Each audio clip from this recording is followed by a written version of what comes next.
Honorable Abdoulie Bojang mu nekk ndaw politicien la tamit mu yëngu ci wàllu politique am gis-gisam tamit ci réew mi kon ni ma ko waxee Mr Bojang thank you very much ci waxtu bi nga ñëw pour waxtaan ak ñun xam naa ne géej nga ci plateforme bi nag bu baax waaye Eyeafrica moom sa kër la ndax ñu bari ràññeel leen la te ñun tam loolu la ñoo sawar saa yu nekk nga ñu dalal la parce que xam-xam ngay wax te tamit lu bari da nga cee gëstu joxe sa xalaat yu am solo ñu baala nga nuyoo Gambiann si ñu lay seetaan fii ci biir réew mi ak ci diaspora bi. Mike bi. jërëjëf Mr Kante. jërëjëf. for the invitation. Yeah. maa ngi nuyu Gambian yi yëpp maa ngi nuyu Eyeafrica top to bottom. ngi ñaanal dëkk bi jaama suñ njiit yëpp mun a am jaama dëkk bi am kaaraange bu correct. amiin yaa rabbi. waaw it's always a pleasure. dëgg suma kër la. waaye jég naa ñëw waaye suma kër la. dëgg thank you. Thank you.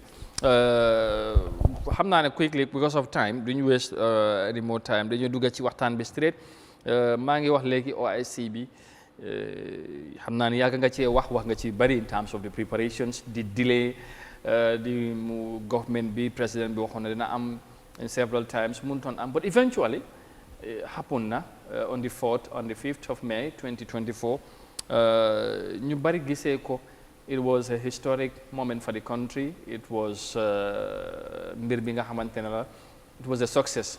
ñeneen gis ne it's a failure, especially ci nu mu demee. So as a young politician nga observe the situation ni nga gisee ni ñu ko organise. What is your view of it? noo ko gisee ak lan nga foog ne tey réew mi gagné na ko ci organised such a event bi nga xam ne is the second largest gathering intergovernment organisation globally. Gambia host ko as small as we are as a country, but def nañ ko mujjee nañ koo def. waaw loo gis rek. dafa am ups and downs, you know. OIC bi generally. yeah. is historic comme ni nga ko waxee because dañ ko waroon a host depuis 2019 mënuñ ko host. ultimately mun nañ ko host this May bu ñu nekk nii mooy on the 4th ak 5th. nga mun a am nit ñi nga xam ne xëy na ñu bari mosuñoo ñëw fii for such an event, high level event. mun a ñëw so that is honestly historic and we will give the kudos to the government of the Gambia, both past ak present, because mbir mi ñoo ko liggéey ñii ñëw mun a koy lifin. ok and dañoo wan ne try nañ and lu ñu gëm mooy they have done their best. Unfortunately, their best is not satisfactory to people like me. Okay. But we would still give them credit for at least being able to host it. am nañ tamit li nga xam ne mun nañ si ndamoo. parce que yoon yi parewuñ waaye am nañ yoon. ak yeneen other facility ay yooyu noonu. so ba léegi dégg la try nañ waaye nag. When we want to look at it from a project management perspective, you cannot call the OIC summit as a success. Yes. Because bodege project, my activity wala endeavor bu nga xamne is for a time. So dan ko dejo time, dan ko dejo liggéey bi lan ak lan ngeen mun si wara am moy deliverables bi. Okay. So scope bi soo xoolee project bi lu ñu war a am lu ñu si war a def ak xaalis bu ñu xayma loolu su amul si project bi rek. you cannot call such a project a successful project. So yes, from a layperson's point of view, it's a great success. Okay. waaye soo ñëwee pour xool OIC bi as a project ak lu mu waroon a jox Gambia dépense am ak time bu ñu ko jox. loolu yëpp dafa wone ne project bi dafa fail because for example li nga war a host 2019 mënuloo ko host nga joxaat beneen date mënuloo ko nga joxaat beneen date mënuloo ko ba mu ñëw ba 2024 nga host ko waaye host boobu sax li ngeen soxla mu pare yëpp mënut a pare. That's an indication of marked failure as far as project management is concerned. But in between, if you read between the lines, you could see 2019 to 2024 in between am na delay yi am te delay bi am na lu ko cause.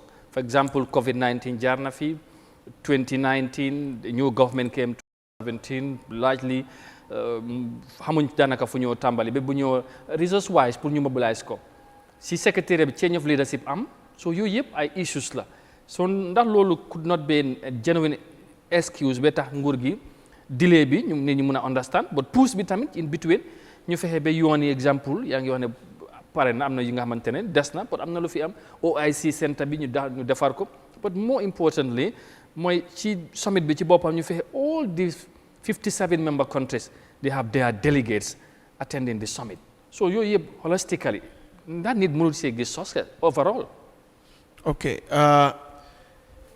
li nga wax is a point but you see loolu change the fact ne booy wa project ak how do you rate how do you determine success of project nga ne is a success no because it doesn't matter whether there is change of leadership or not project bi dafa am you know a proposal am already bu fa nekk te leadership change bi ku ko def war nga xam ban time nga ko war a def ak lu tax nga koy def ak kuy ñëw pour remplacer ku mu fa jéene ndaa mun na continuer without delay so da ngay gis ne loo mun di def si project fekkee da nga am analysis am bu correct nga xam ne lii su ma ko defee sax even so dañoo am push nangam push boobu du ëpp nangam but in our case push bi dafa am benn yoon ñaari yoon ba ñetteel yoon that means calculation ak analysis bu ñu am dafa wrong from the leadership ak ñu nga xam ne ñoo taawal secretariat bi boo ñëwee si COVID-19 aduna bi ku ne COVID-19 la moo use as an excuse and that is never an excuse because boo ñëwee resource mobilization gis nañ fi ne Putin ak Biden dañoo toog fu ñu nekk ñu wax ñu liggante dara mu am so there was no COVID-19 as far as technology is concerned te a lot of the resource mobilization tamit even without COVID we have lapse gaps ñu fa te resource mobilization nekkul only financial aspect even the social aspect mu fa you are talking about the 57 member states. Well, 57 member states, you know, dafa mel ni comme Eyeafrica, you have a lot of people that work for you. But you have 5 main people, you have you may not call it Eyeafrica as a complete whatever. Nyata ñoo te ñu war a hand over to our chairmanship. Ñëwuñ. Saudi. Luta ñëwuñ. Luta ñeneen ñi ñëwuñ. So, because so why ne ñëwuñ because of a reason. You get a different reason. But we have seen bu yàggut nii ñëpp dem nañ Mecca. ñu teew fa di waa li nga xam ne OIC bi moo gën a kawe loolu why joxe nañ lu tax ñu ne is a failure is because even one of the key infrastructural aspects of the project mooy hotel bi munta am te gis nañ loolu lu tax munta am we have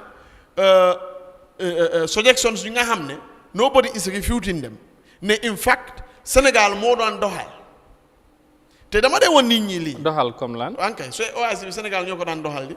naka la ñu war doxalee. but how do we award the hotel construction to Abdoulie Cham? Yeah, because moom moo win tender bi and then. he got all the loolu laa nekk di wax. Wow. You see. So if moom dana ko pre-finance he got the. we also have people who worked within the secretariat at the time. ñu wax ne. there are people ñu nga xam ne they were even more qualified. And they have confidence in those people than even this Abdoulie Cham. But because Macky recommended. And I always tell people, believe it or not, diggante man ak suma yàlla Sénégal ak Gambia du musa nekk benn luta Sénégal du musa bugg a Gambia romba ko. Wow, am nañ si right. And am nañ si right. Yeah. And I love them for that. Yeah. Because they see themselves first, then they protest seen boppa si lu ne. So how can Senegal recommend li nga xam ne loolu mooy ëppa Senegal? It doesn't work. Dafa mel ni nga am néebo mu nga xam ne man dama bëgg a yow nga am taa man maa am sulub. It doesn't happen. Su ko waayee sax loolu waxin la rek waaye fii du ko nangu loolu mooy dëgg bi. nit ñi ñoo mel noonu. may ma rek. But honorable Senegal host nañ li hostaat ko why should they feel ne Gambia bu amee lii ak yooyu. No. It's not about the hosting itself. The hosting bit, we have a story to it. Before Senegal, someone ko ilifin, it was supposed to be Gambia. Yeah. But Jammeh, I don't have any problems with that. We have also Malaysia. Yeah. But Jammeh, I don't have any problems with that. So we understand there are stories to these things. But what we are trying to explain is Lee. Born di def dara li nga xamne lolu is historic. Dega la ku am experience wa nga ko deglu waye yow tamit da nga wara sétat sa bop nga mëna xam whether what is actually being said is the truth. So luta ñu recommend ko te mënu ko def. So da nga gis ne later investigation reveal ne mom amuton ben connection with Radisson Blu. Amuton ben connection. Mom cham. Fake la. Yes. Because consultations definitely, we don't even have the marketing in the Gambia. We use some by 5-star hotel in Gambia. It's not an investment that worth it for us. We don't also have the plans, and I'm in contact with anyone. So, mom si bopam dafa na nguur gi na askan bi based on the dictates and recommendation of Macky Sall, who is Barrow's godfather. So this is why we are saying the OICB don't fail, because that is in fact one of the reasons. But is it not funny somehow? Su fekkee ne ñun as a country, anytime when waree am dara wala su fekkee ne suñ mbir down, we start blaming others outside Senegal or wane tubaab bi ñoom ñoo tax. Is it not our leaders come then after all? It is us, and I'm not blaming the Senegalese. That's why I said I respect them. Yeah. You see, Senegal, so tooñee seen xale sax bitim réew soo demee seen réew ñu gis la dañu lay laajte lu tax nga tooñee suñu xale bi America. And that is how a country should be. They are interested. You have to be jealous. You have to guard. Te danga ni nekk Gambian danga war a am njëriñ. Man Gambian la waaye nekk Senegalese moo gën a am njëriñ nekk Gambian. Because Senegal daf lay gën a protect seen citizens than Gambians. In whatever sense. boo defar dara Sénégal. ba keneen bitim réew di bëgg ko assi Sénégal dañoo wane déedéet ñun am nañ ko koy defar. Hey, Amadou, we are Gambians. What is the benefit of being Gambians? We have to be protected. No, linga yengu kene munu si ñew di lifin. No. They have to protect. Hana bo ñi ne yow munu loko. Okay, legi. So you know, that is one aspect of it. Liman buga explain more. Wow. We have to blame our leaders and we should hold them to account. So we are just using Senegal to go on an example. But suñu leaders yi dem nañ ñooñu la, because at the end of the day ñun ñooy leen jox suñu trust pour ñu mëna def suñu budget suñu caisse suñu everything suñu cadre pour mëna decide on our behalf li nga xamné loolu daf ñuy yóbbu. Okay, léegi xamna mo ñang da ngay ñëw léegi but suma la déggé dafa melni okay failure amna. So ndax tay ñi gëna di wax né YCB c'est failure but emu ci Sirifo tok na fi last week def fi révélation yu graw. Mon ñam mu ko wax léegi déggaguñ gi ba léegi nguur gi génn weddi ko debunk those claims. defaat na ko kenn faatu. waaw so loolu ndax yow tey da nga fenn lu mel noonu lu mun a am la because of nu OIC bi demee xaalis buñ ci dugal fekk ay njuuj njaaj la ñu wax ne moo ci ëppa scamming bi bari na ak yooyu so ndax loolu tamit bokk na xëy na li tax lu contribute yéen si failure bi ngeen gis donte ne sax ñeneen ñi gisuñ ne c'est failure dañ ko gisee as one of the best ever organized summit. But yi xew some of these things in your dega, you know, wow, it's an opinion. Yo mun nga ko gisee as success, kene mun nga ko gisee as what? A failure. Why? Why based on project management criteria for success or failure, the OIC summit, let me repeat, is a fail. You know, project. Okay, why so you see the situation of go ahead. Sirifo for now is the truth. Wow. Because Gisuny, he has made it on two powerful media houses as far as Gambia is concerned. Yeah. Yen, Eyeafrica, and Kerfatu. Then nobody is coming to refute it or bring a counterclaim. I know that could be, but even with that, I'm not sure. But tell all it, auto you gender, ak auto you National Assembly naked use. They are similar if not the same. Auto itame nekun the same. How come auto yep? They are all 12 million. Fog na ne so demé genda malo Saddam ak malo li amna wagna am difference. American right ak Wow. So bo gisé tamet dañu later prepare te dem fale yenen things happen other logistical adjustments wara am motor price be hike. So lolu yep we have seen it. Again lula wara wax ne for example OICB bari na scandal bari na whatever the fencing perimeter bi luñu wax luñu spend fofu nonu ak yenen experts yu nekk di wax lu wara what actually is different. So linga dega does it came as a surprise to you wala is something that binga foog ne lu mënoon a xew ci OIC bi some of these things yu ñoo dégg ne it's never a surprise to me whatever li ma dégg si OIC is never a surprise to me because waxoon naa ko Fally when we shared platform that yen di wax ne okay we have apartments in the Gambia ay yooyu noonu and that is good for Gambia and this thing wax naa ko ne one aspect of amee apartment different places is security concerns. Does Gambia actually have the manpower, the security, to be able to take care of all this coordinated security, whatever, in all these apartments? Having all the heads in one roof is better and is more secure. Te lol moita nyene ni nyaw. Mu deny ko. Wa gis nañ ko. So it's not a surprise to me. It's really not a surprise to me because diba ñewon na fi waxtaan nañ tamit. Likely I believe there is large kind of incompetence, a chunk of incompetence as far as the OIC Secretariat is concerned. Okay. So I don't think they can deliver more than this. One young? Yeah, I'm not sorry. Why? I'm not going to come 5-star living. I'm going to investigation. Relations aggression. So, Bojang bu mune xam lolu. Sa mic bi mu ngi do. Waaw mu ngi do wa. Bojang su mune am lolu. Ndax mu ngi dem. Waaw continue moom mu tontu rek kon quickly rek ci laajte bi. Non laajte bi nit ñi dañ ko war a dégg de. Waaw ok waaw mu la dégg. Fu ma bëgg mu ñëw mooy comme Mr Cham ku joxoon contrat 5-star bi amul sax relation ak rajo seen bulu. Bojang nu mu def bi xam loolu. So what about the government? ñoom mënuñoo am investigation bu leen woon a mën ne kii mun na ko o am na ko o xam na ko bi tey ñi amee si loo xam ne nii foundation rek si la am. Good. It's very simple. Aduna bi fu mu nee nii dafa over yomba soo waaye ne man dama dee liggéey ak Eyeafrica boo demee si internet bi Eyeafrica am nañ number am nañ email am nañ everything am nañ department am nañ website. A simple Google search ak a simple inquiry bu nga yónni on email dañ laa reply with some evidence. For example newspaper nga am nga screenshot ko Cham award nañ ko Radisson Blu ñoo koy lifindi nga yónni leen loolu noonu akan mooy Cham they have an image to protect, they have a business to protect, an investment to protect. So ñooñu dañ laa reply ne ñun de lii ak lii moo fa ne. Official correspondence. Gis nga fii ñun dañ dee jël carte nit rek for example Macky moo wax ni nga dal si but we need to do our due diligence as government, as a people. So why can't nii la balaa ngay déglu si nit ñi make sure tamit nga make sa own research. Nga find out.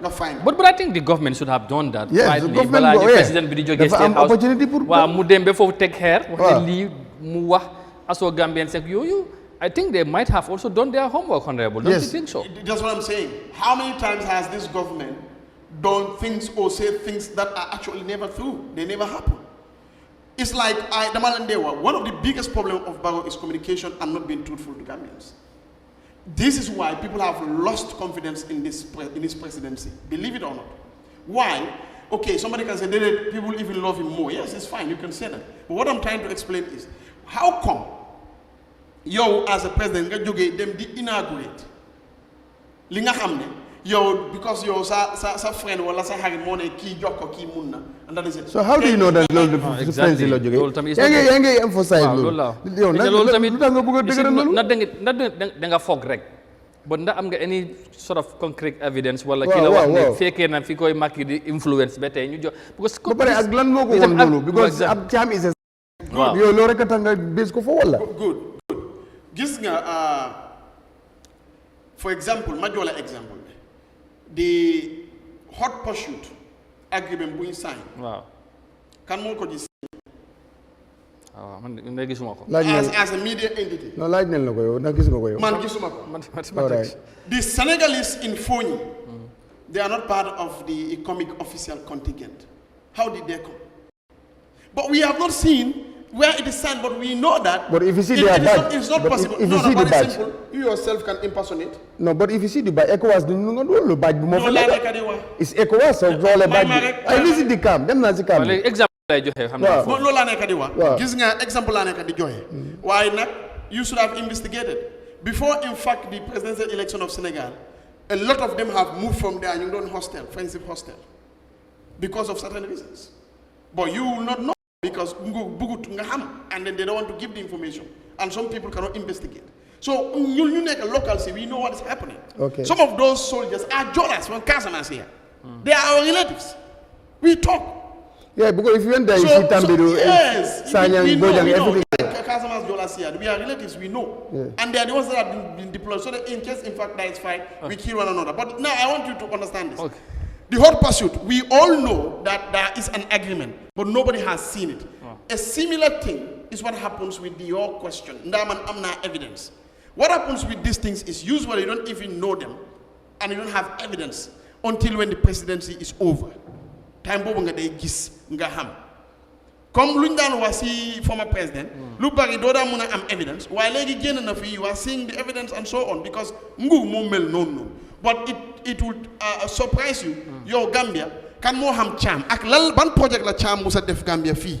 Buta am nañ confidence in mom be award ko. If not influence from the higher echelon. Maybe mun na ko def in other countries and Okay, you see ko pare lolu mu satisfy len with the experience that he has and all that. But because of time, buguma spend time a lot on that. Okay. Nañ move on to other issues. But finally because dañ wara dugal tamit newspaper bi right now then ñu mujjé ak yow.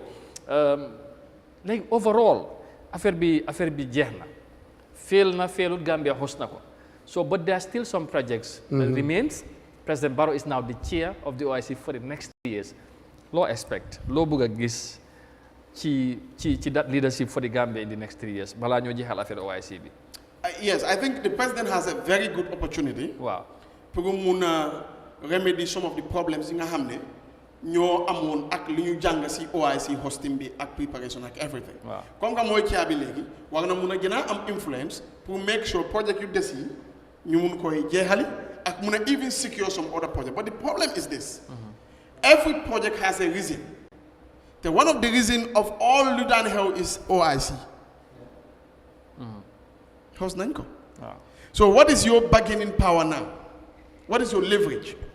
Pour them what act investors act donate and you know. He's the chair. Yeah, you don't get things just because you are the chair.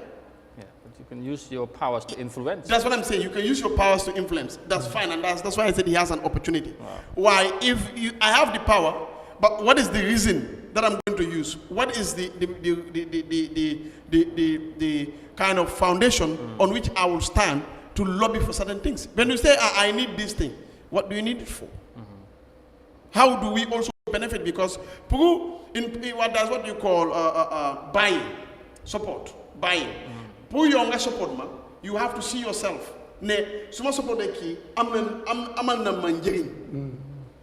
No, projects don't work that way. Okay. Yes. All right, interesting. And just to say, we will continue with Honorable and other issues, like because all the trending issues like Buga Wahak mo, but because of time, anyway, Mr. Mo, of course, Abdoulie Bojang, dégg ngeen li mu wax ci OIC bi. Anything, Mr. Bojang, loo gis ci newspaper that caught your attention, wala ñu move on rek? ñu move on. Anyway, am na solo. Mon ñang yow nag.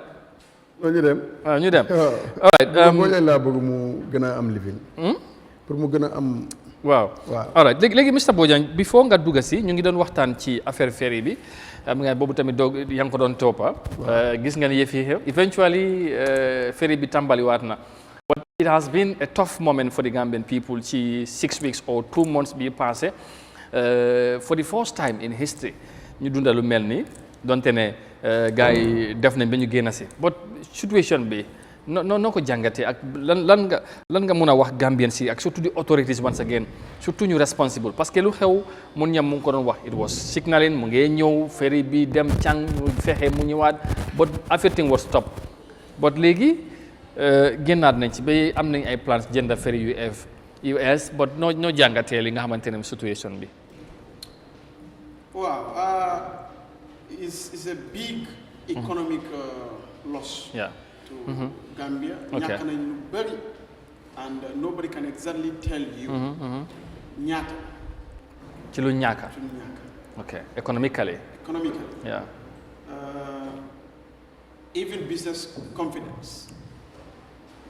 A lot of it. More connect underline ak border. Set up mic is it on? Yes. Wow, okay. More connect ñun diggante ñun ak Sénégal. Immigration dafa affect. Customs dafa affect. loo mun di xalaat li nga xam ne daf dee dugal koom-koom si nguur. ferry bi su stoppé rek daf ko affect. So for example su ne Gambia ports ñu ferry side ñu ngi daan liggéey 28 million si month bi which is only Banjul Barra. How much do you expect Yare ñu ngi koy liggéey? Yeah. So we expect a similar or even more. Because heg na Yare seen lifin bi moo target moo gën a kawe. Wow. How much did we lose? Yeah. So dafa mel ni li ma dee sometimes the president has a police kind of leadership. President Barrow has a kind of a police kind of leadership. Wow. You know, in the West, police, balaa ñu lay arrest dafa fekkee am nañ 75% evidence. If you don't pose an imminent threat. balaa ñu lay teg loxo. fekkee am nañ 75% evidence. Wow, definitely. mooy lan ñooñu they are not police at the scene or police who will just come after things have happened. They are proactive. But police in Africa, especially police, for example, in Gambia, is you only see them most times when already somebody is dead, when already the crime has been committed. Bago has a similar way of leadership. Motamaneko, he has a police kind of leadership. As in, as significant, as integral as the ferry services or Gambia ports is, why must we wait until we come into this crisis? Even though there were signals, amna ludan warning and li muna am. Yeah, but there were people responsible. Allow me. The people that are responsible, just like even in the realm of God. Wow. You are responsible. As a father, comme yow yaay njiit kër gi yàlla am na li nga xam ne dina la laajte. mbaa def nga di mbaa def na waaye loolu tawut sa doom ku tooñkale yàlla tegu ko yar yàlla daf koy yar tamit. so ku ne am nga responsibility. Barrow dafa teg nit ñi foofu pour ñu def liggéey bi. fine good nangul nañ ko waaye suñ deful liggéey bi war nga def action bi nga xam ne nit ñi yëpp xam nañ ne lii moo waroon a am. yow tamit war ngaa gestu NIA nekkul pour ñoo ñu séntu yow kan moo la bëgg a ñëw rey ay yoon déedéet even institutions yii nii war nañ si am intelligence. mun a xam lu bëri balaa sa report yu jógee si manager bi wala leneen bi ko manager mooy as report moom du wàllum ñaaw si moom. waaye war nga am intelligence buy woone ne ñii lii lañu wax ak ñun lii lañ gis yow as a président nga nekk an informed individual nga mën a xam nan ngay yóbbu yi nii. waaye doo mën a toog ba Ferry am problème nga dem di wax ne président bi sax dem na foofu noonu balaa loolu am président bi lan la defoon am na ñu fa teg waaw we understand ñooñu tamit xëy na ñu ngi def lu ñu mun but what we are trying to say is moom dafa war a gën a proactive because it's very bad to us tey dafa mel ni nguur gi. That is one of their key mistakes. te maa ngi koy waxaat fii. gis nga even 2026 coalition building bu nekk di dem. there are efforts to that effect. If we are building coalition because we hate President Barrow, believe it or not, suñ ñëwee duñ mën a am luñ bëgg. But if we are building coalition because we love this country and we want to salvage this country, suñ ñëwee dañoo teg suñ bët si dëkk bi. nekkul teg suñ bët si nit ñi. So there's a coalition we form. Of course, there are efforts of coalition. For Barrow to go by in 2020. Barrow says people have no. Yes, and that is building up. But lima neka di advance. Are you part of it? Of course, every Gambian is part of Barrow's going out. Every Gambian. No, not every Gambian. The NPP guys. Okay. You see, not every Gambian. Let's put it this way. But I can tell you, Majority of Gambians, including those in MPP, if Barrow doesn't change, you will see them in the last minute. Change like how? As in the way he's taking this country. And I think it's pretty late for him. Because all indicators are that people want him out. Okay, but that's politics. Okay. Now, when we come to realities or on the ground, all ferry services be. Wow. Mama Fogone, coalition bi bu ñëwé as a government ak Barrow bi né look, I think you have had the manager complaining ne they were the ones responsible before ñu bridge. Buñ bridge tamit ñoo continuer wa right now génné nañ sen law té ñu bay leen staff yoy non. Why did they do that? ñi fu xaliss nekk rek dañ fa bëgg am control. That is how they are. No, but there was a reason to it, tamit. Min nangu ko sen loho. This reason was what? And why is it about the reason was buñ ko doon manage they were generating less income as they supposed to. Ñu hand over ko ñeneen they were generated more. Don't you think? Allow me. Yeah, it's fine. But don't you think? Don't you think? Ne danga jël si ñi ñu ngi generate more. Why not nga bàyyi staff yooyu noonu wala nga transfer into that department? Loolu moom cost bi on the GPA mu wàññee ko. Waaw, ferry service. Comme que léegi ñi ñu ngi am xaalis ba nga xam ne mun nañoo fay nii. So why do we leave it with the Gambia ports or the ferry services? That's our point. Okay. That is part of what is stalling the progress of ferries. All right. So what do you foresee? Léegi ferry bi ñëwaat na. Plans are on the way pour ñu mun a renovate waat wala reactivate the other two ferries, Kanilai and Johe. Apparently Johe engine si yegsi nañ according to the GM, maybe by yesterday or today. So loolu nañ ko mun a defaraat in the next 2 to 3, 4 months time. Kanilai also should be done. But in the long run, there are plans to purchase 2 new ferries. So overall, do you think they have learned from their mistake moving forward? Pare nañ pour gis ne lii du fi amaat and they would give a better service to the Gambian people. Generally, I think the ferry services and GPA has a weakness in that side. Okay. Because before these engines, there were engines that were said. Yeah. Indeed. I think we should look at something that is probably more sustainable for us as a country. Bridge? Maybe a bridge, if that is what is okay based on data. Maybe that is what they should do. Okay. In fact, politics does do go on. Because bridge at this moment fee than even probably Buneka, Fale, Senegambia, whatever. Man, that's what I believe generally. Okay, but there are many things to that, so I will leave that to them because you neka fofu non. Okay. While Lima Buga wa moy, the ferry services be at Gambia ports in general. We're going to tawad buba ngubi we're going to support buba. You make sure that we have a sound ferry service, we have a sound port system. Because Lolo is very central to our economy. Okay. And our livelihood as a country. Absolutely so. Well, you earlier on talking a bit about politics, but I wouldn't get to that per se. Because you will come back, you do get in a political discussion, you also political whatever, nanga duge si coalition be buga tahawal ñan ñoo ci nekk ndax dañu ko wax wala do ñu ko wax wala nakala, but we'll get to that in another edition. Hopefully, hopefully very very soon. I wouldn't want to give time frame, but danga ñëwaat. We are in May, and if you talk about May, June is about rainy season in the Gambia. Apparently, ku nekk mu ngi jooy dundu bu seer ci dëkk bi. And what we all believe ne lu ñu ci mën a génne mooy mbay. Back to the land. It's a slogan from the former regime to now. But apparently, li nga gis ñu bari gom ne system bi war naa change. Cooli bari na, but ñun lu ñoo dundee and all that. May, June ñu ngi ci nawet bi. Do you think we are ready for this season as well as a country? To change the trajectory? Maybe Minister Sabali would probably be in a better position to but answer. You are as an observer. I'm coming. Yeah, but as an observer. And as a farmer as well. Observer. Yes. And back home as a farmer. Yeah. Grandparents. Yeah, we are all. Yeah. You see, I think this country, I'm always saying, I'm sorry, but this country is a joke. Seriously? Yes, 100% we are jokers. Believe it or not. You see, my situation is this. Okay. Ñun dafa mel ni caaxaan moo ëpp si ñun. How ma if that is the right word in Wolof parce que whatever. But joke. Caaxaan kat lañ daal. Wow. Because let me tell you. You're not serious. Suñu amut ndox. Comme yàlla taw yàlla. Boobu yàlla la ñoo wax.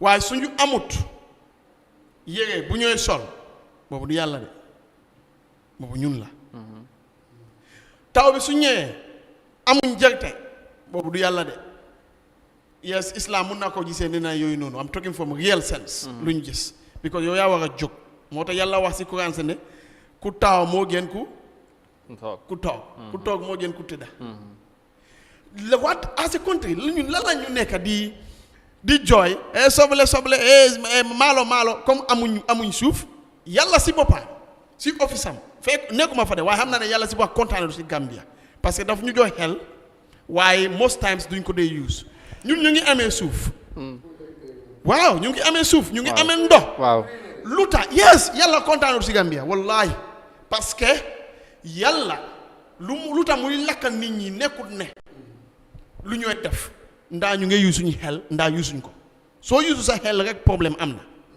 diggante yow ak yàlla soo yusu sa xel because yàlla dafa soona pour toppatoo xel mu jox la ko ba pare yow nanguloo ko use positively yes lu tax ñu nag ñeneen ni ñu utee parce que yàlla daf ñu jox intellect daf ñu jox mind pour ñu mun a xalaat how can you come as a government nga gis ne yaa ngi am suuf yaa ngi am ndox dama lañ ko dee wax fii all the time am nga ndaw am na ndaw boo xool drilling machine from China to here costul la more than 500,000 boo xool drilling bu nga ba ngi na sax 350 sax da nga koy mën a am boo xool drilling machine bu nga xam ne beneen di mu ngi koy amee compagnie mu ngi gasal nit ñi ndox dëkk bi kenn waru ko fay pharmacie war nañoo am ndox bu mut ñu am ay fence ak everything lu mut because I cannot understand why a government would spend for example certain billions on things that ñi nga xam ne they are just propaganda you cannot spend it on the farming community ba léegi ñun rice is a problem soble is a problem and the same government will now sit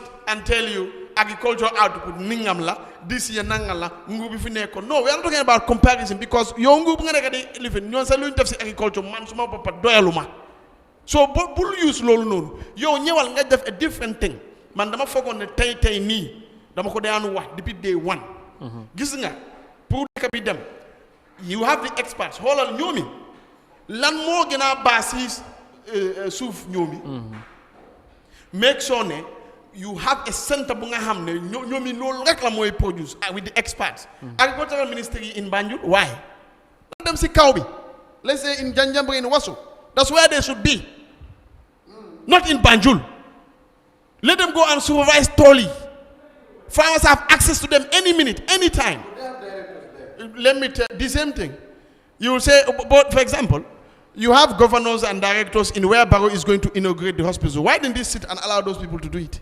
But because there's a political score point for him. It's different. And that is a weakness. It's different between you, so joge, aklamin so joge. That's different. That's the truth.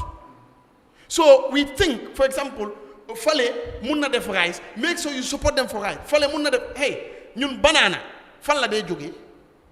Kani guana, fan la day joge.